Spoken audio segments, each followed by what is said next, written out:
The person who will hurt you most in your life is not your enemy. It's the one sitting across from you at dinner, the one who knows your secrets, the one you call a friend. Machiavelli knew this, and 500 years ago he tried to warn us, but nobody wanted to listen because the truth was too uncomfortable. Stay with me, because what you're about to hear will permanently change how you see the people closest to you. Most people live their entire lives believing that loyalty is something you earn, that if you are kind, generous, and genuine with others, they will return that energy. That's a beautiful idea. It's also one of the most dangerous illusions a human being can carry. Niccolò Machiavelli, the 15th century Florentine diplomat, philosopher, and political strategist, spent his life watching people rise and fall. He observed kings, tyrants, merchants, priests, and generals. He sat in courts. He survived political purges. He was imprisoned, tortured, and exiled. And through all of that, he arrived at a conclusion so dark, so unsettling, that even today it makes people deeply uncomfortable. His warning wasn't about your enemies. You can see your enemies coming. You can prepare for them. His warning was about your friends, and not just any friends, the ones closest to you, the ones you trust, the ones who smile at your face and have access to your vulnerabilities. This video isn't about becoming paranoid. It isn't about abandoning connection or becoming cold. In fact, by the end of this, you'll understand something far more powerful than distrust. You'll understand the architecture of human nature itself and how to move through the world with clarity rather than naivety. But first, we have to face something uncomfortable. Let's begin. Here's a question nobody asks, but everyone should. When someone calls you a friend, what do they actually mean? In the modern world, we've collapsed the word friend into one single category. Someone you've known for years, someone you met at work last month, someone who likes your photos online. All of them get the same label. All of them receive, to varying degrees, the same trust. Machiavelli would have found this deeply naive in his masterwork, The Prince, and even more explicitly in Discourses on Livy. Machiavelli drew a critical distinction that most people never learn. He wasn't talking about whether people are good or bad at their core. He was talking about something far more precise. He was talking about conditions. Human beings, he argued, don't behave based on permanent character. They behave based on conditions. Change the conditions, and you change the behavior. Think about that for a second. The friend who would die for you when times are good, when your life is stable, when you're thriving, when being your friend carries social status and reward, that same person, when the conditions shift, when you lose power, when you become a liability, when staying loyal costs them something real, they become something else entirely. This is not cynicism. This is psychology. Carl Jung described something similar through the concept of the shadow, the hidden part of the human psyche, where our suppressed instincts, fears, and self-interested drives live. On the surface, a person presents warmth, loyalty, and love. But beneath that, in the shadow, lies something more primal, something that calculates, something that protects itself first.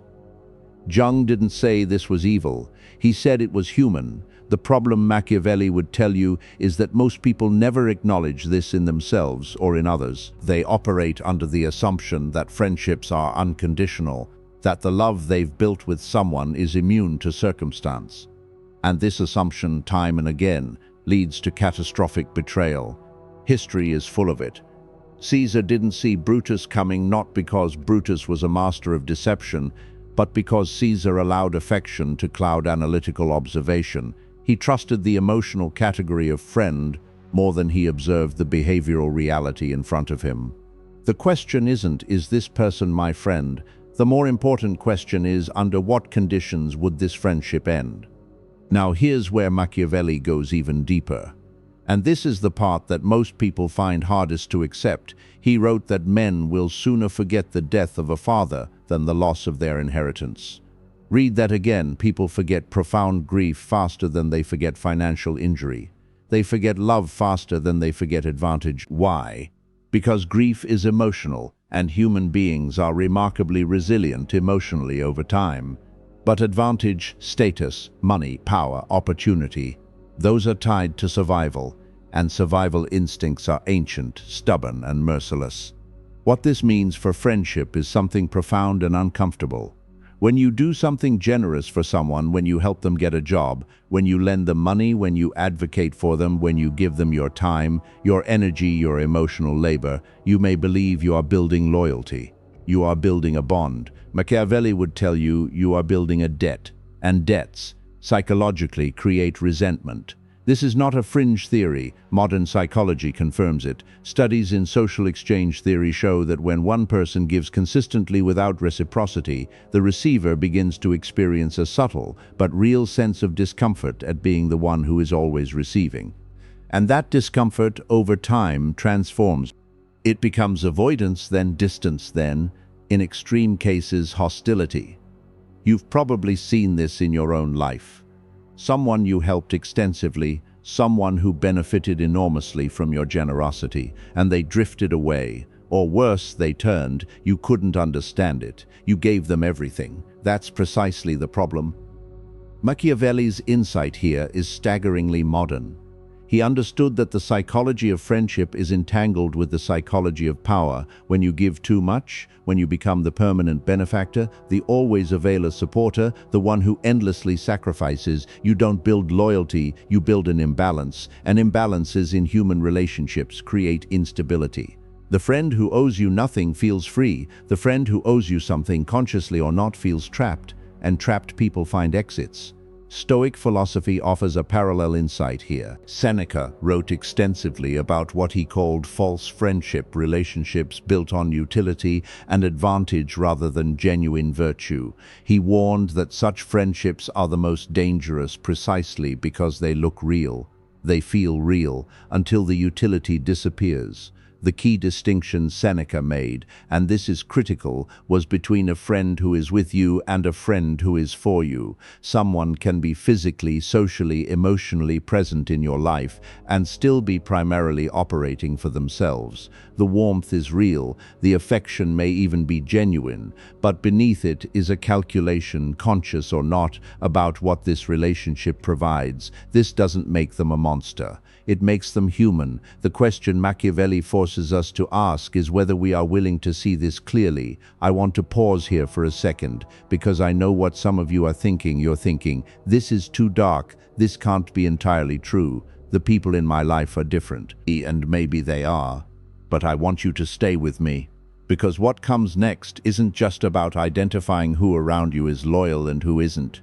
It's about something far more powerful. It's about understanding the invisible mechanics that govern all human relationships so that you can never be blindsided again. The most dangerous moment in anyone's life isn't when enemies attack. It's when you misread a friend. Let's keep going. There is a specific type of person Machiavelli warns about more than any other. Not the enemy, not the stranger, not even the rival. The friend who fears your rise. And this is so psychologically sophisticated that I want to take my time here because most people completely miss it.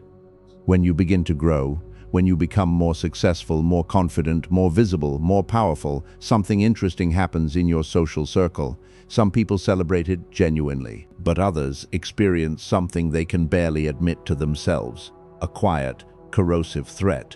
This isn't malicious at its origin, it's primal. Human beings evolved in small tribal groups where social hierarchy determined survival. In that ancient environment, someone else's rise often meant your relative fall. The brain doesn't fully distinguish between a tribal status threat from 50,000 years ago and your friend getting a promotion today. The same neural circuitry activates, the same threat response fires. Nietzsche described this with ferocious clarity through the concept of ressentiment, a specific psychological state that goes far beyond simple envy. It's the feeling that arises when someone close to you has something you want, but cannot admit you want. So instead of acknowledging the desire, the mind redirects it into subtle hostility, moral judgment, and quiet sabotage. The person experiencing resentment doesn't think, I am jealous of my friend. They think, my friend has changed. They've become arrogant. They're not who they used to be. There's something wrong with the path they're on, and they believe every word of it. This is what makes it so dangerous. It isn't calculated. It isn't even always conscious. It is a psychological defense mechanism that protects the ego from the unbearable truth of one's own unfulfilled potential. Machiavelli saw this constantly in Florentine politics. The most politically unstable moments didn't come from declared enemies. They came from allies who felt eclipsed, friends who had once been equal and now felt left behind, associates who couldn't tolerate the psychological discomfort of watching someone they knew, someone not fundamentally different from themselves, succeed at a scale they couldn't, and so they undermined. Subtly at first, a comment here, a planted doubt there, a quiet conversation with someone influential that slowly reframed the rising person's character. Not a direct attack, those are too visible. Something slower, something deniable. This is what Machiavelli meant when he warned that the most dangerous conspiracies come from those who have access.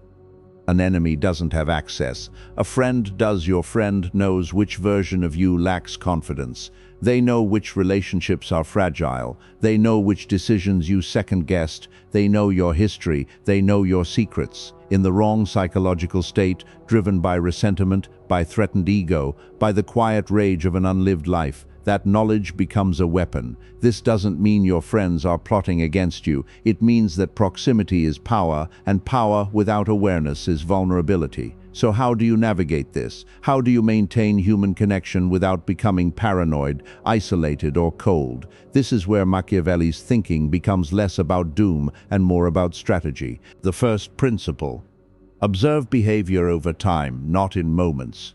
Human beings reveal themselves through patterns, not performances. Anyone can be kind in a single moment.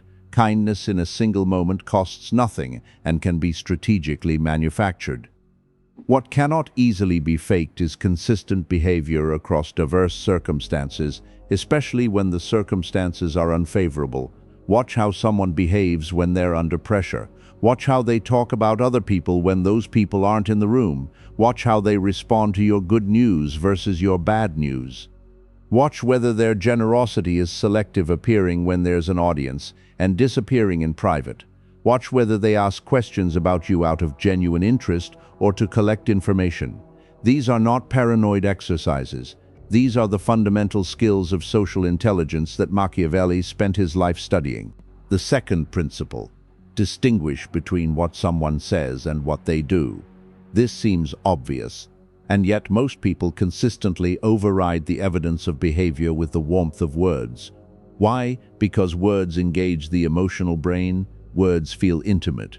When someone says, "I'm always here for you," the emotional brain registers that as true because it wants it to be true. Machiavelli was ruthlessly behavioral. He didn't much care what a person professed to believe or value. He cared what they did when their values were tested, when loyalty cost something, when honesty was inconvenient, when the easier path was betrayal. The third principle comes more directly from Jung: know your own shadow. This is counterintuitive, but here's the thing: the reason we are so often blindsided by people close to us is not entirely because they deceive us. It's also because we project. We see people not entirely as they are, but as we want them to be. We fill in the gaps in our knowledge of them with our own values, our own expectations, our own idealized image of what friendship should look like. Jung called this projection the unconscious attribution of our own inner contents onto external figures. We project loyalty because we ourselves are loyal. We project honesty because we value honesty. And so we miss the signs, not because the signs aren't there, but because we've unconsciously decided we don't want to see them. The most important relationship you can examine to understand others is your relationship with yourself. Fourth principle: understand the role you play in someone's life. Every relationship serves a function: psychological, social, material, or emotional. This isn't reductive. Even the deepest, most genuine friendships serve functions. The question is whether the function is mutual and whether it's honest. Ask yourself, what does this person gain from knowing me? What do I provide in their psychological economy? And ask it honestly, not with suspicion, with clarity. If you are someone's primary emotional support system, their social gateway, their career connection, or their validation source, understand that, because if any of those things shift, the relationship may shift with them. not because the person is villainous, because that's how human psychology works. Machiavelli's genius was that he refused to be surprised by human nature. He accepted it in its full complexity, not to be cynical, but to be prepared, and there is a profound freedom in that preparation. Here is where I want to turn something on its head, because Machiavelli's warning, properly understood, doesn't lead you to solitude. It leads you to something rarer and more valuable. It leads you to real friendship. The Stoics, particularly Marcus Aurelius and Seneca, made a distinction that resolves the tension between Machiavelli's darkness and our deep human need for connection. They wrote about a category of relationship not built on utility, sentiment, or circumstance, but on shared virtue and mutual truth-telling. This kind of friendship is rare. Seneca believed most people go their entire lives without experiencing it even once, but it exists, and understanding what it is by contrast with what it isn't is perhaps the most valuable thing this entire conversation can offer you. A real friend in the Stoic sense is someone who tells you what you need to hear rather than what you want to hear, someone who doesn't celebrate your shadow, who doesn't enable your weaknesses, feed your ego, or validate your worst impulses, but who sees you clearly and respects you enough to say, "This isn't right, this is vanishingly rare," because that kind of honesty requires courage. It risks the comfort of the relationship. It introduces friction. And most people, most of the time, prefer the warmth of pleasant lies to the cold clarity of necessary truth. Machiavelli himself, in a letter to his friend Francesco Vettori, wrote with raw honesty about his isolation, his grief at being exiled from political life, his struggle with meaning. In that correspondence, unguarded in a way that his public works never were, we see something remarkable, a man who, despite everything he knew about the dark mechanics of human nature, still craved and valued genuine understanding. He wasn't against friendship, he was against naivety about it. The distinction matters enormously. Being clear-eyed about human nature doesn't require abandoning warmth or connection. It requires something more sophisticated than either pure cynicism or pure idealism. It requires what we might call calibrated trust. Calibrated trust means you extend trust proportionally to demonstrated reliability. Not based on how long you've known someone, not based on how much you like them, not based on how sincere they seem, based on how they have actually behaved specifically, how they have behaved when it cost them something to be good. That's the filter, that's the test, and the people who pass that test, who have been honest when dishonesty was easier, loyal when betrayal was available, kind when cruelty would have been unpunished, those people are worth everything. Guard those relationships, invest in them deeply, treat them with the rarity they deserve, because they are rare. Now let's talk about how betrayal actually works. Not the dramatic version, not the sudden knife in the back. The real version, real betrayal, is almost always slow. It begins with a small compromise, a moment where someone chooses their interest over yours in a way so subtle, neither of you fully registers it. A slightly slanted version of events told to a mutual acquaintance. A mild discouragement of an ambition you shared with them. A failure to defend you when you weren't in the room. These moments compound. Each small compromise makes the next one easier.